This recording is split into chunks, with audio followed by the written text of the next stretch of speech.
Hello అండి.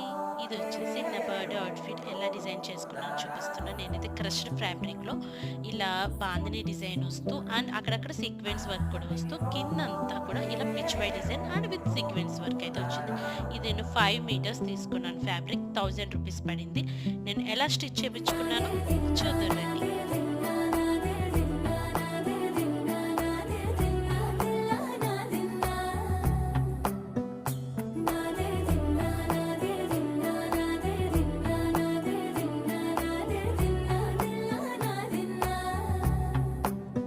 ना ना है